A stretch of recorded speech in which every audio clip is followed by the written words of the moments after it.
Hello बच्चों, कैसे हो आप सब। स्वागत है आप सबका शिवा एजुकेशन में। चलिए बच्चों, आज हम आपको इंटीजर्स के एडिशन, ठीक है, जो हम लोग इंटीजर्स का एडिशन करते हैं उसकी कुछ प्रॉपर्टीज हम बताते हैं। क्वेश्चन मैंने आपको 3 तक बता दिया था, तो आज कुछ प्रॉपर्टीज बताते हैं। चलिए देखते हैं। सबसे पहला आता है आपका क्लोजर प्रॉपर्टी, ठीक है। फर्स्ट आपका है क्लोजर प्रॉपर्टी। पहला है आपका क्लोजर प्रॉपर्टी, ठीक है। यानी किसी भी इंटीजर्स का सम हमेशा क्या होता है, एक इंटीजर्स होता है, ठीक है। Sum of any two integers is always an integer, ठीक है। जैसे मान लीजिए अगर हम 4 + 3 करते हैं, ठीक है, क्या आएगा 7। यानी कि दो इंटीजर्स को जब हम ऐड करते हैं तो जो रिजल्ट आता है वो भी क्या होता है, एक इंटीजर्स होता है, ठीक है। दूसरा होता है कम्यूटेटिव लॉ।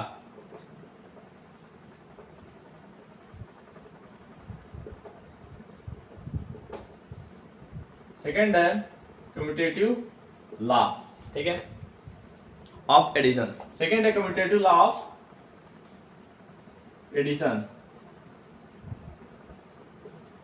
ठीक है।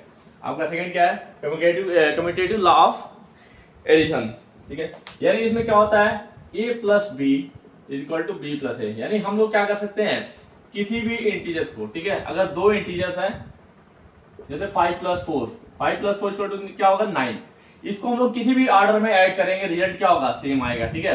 5 + 4 क्या होता है 9।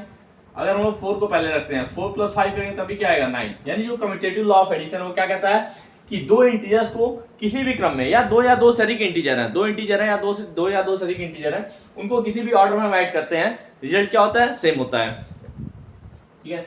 तीसरा है, थर्ड आपका associative law of addition,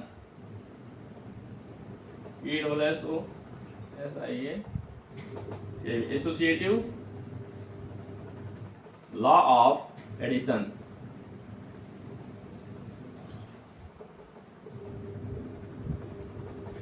third आपका एसोसिएटिव लॉ ऑफ एडिशन, ठीक है। यानी तीन इंटीजर हैं a + b + c, इसको किसी भी क्रम में हम क्या कर सकते हैं, ऐड कर सकते हैं, रिजल्ट जो होगा वो सेम होगा, ठीक है। ये आपका कितना आ जाएगा एसोसिएटिव लॉ ऑफ एडिशन में। a + b को एक साथ रख लीजिए और c को अलग कर लीजिए, ठीक है। जैसे मान लीजिए आपका दिया है 5 + 3 + 2, ठीक है, तो इसको ऐड करें कितना आएगा, 5 + 3 + 2, 5 + 3 8, 8 + 2 10 आएगा, ठीक है। अब हम लोग इसको क्या करते हैं, चेंज कर देते हैं। चलिए हम लोग देते हैं 5 + 2 को एक साथ रख लेते हैं, ठीक है, और 3 को बाहर कर देते हैं। अब पहले इन दोनों को ऐड करो, क्या आ जाएगा 5 + 2 7, 7 + 3 10। यानी हम लोग एसोसिएटिव लॉ ऑफ एडिशन जो है वो क्या कहता है कि तीन इंटीजर्स हैं तो उनको किसी भी, यानी उनमें से किसी दो इंटीजर को पहले ऐड करते हैं, ठीक है, फिर तीसरे वाले को उसमें ऐड कर देते हैं, तो रिजल्ट जो आता है वो क्या होगा, सेम होगा। चलिए जगह नहीं है, थोड़ा सा इरेज करते हैं, फिर चौथी प्रॉपर्टी देखा जाए।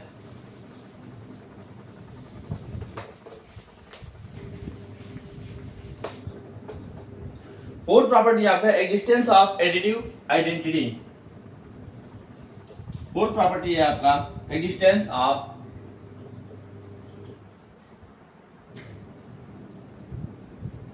ऑफ एडिटिव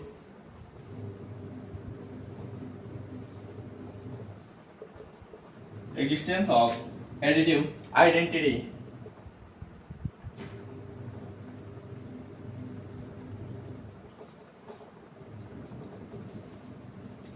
एडिटिव आइडेंटिटी का अस्तित्व कर रहा है, ठीक है, एग्जिस्टेंस ऑफ एडिटिव आइडेंटिटी, ठीक है।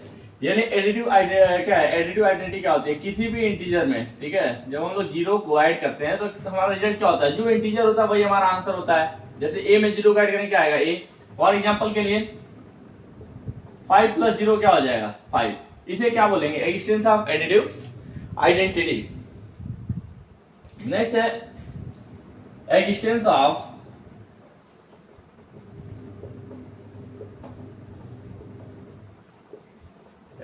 Of additive inverse.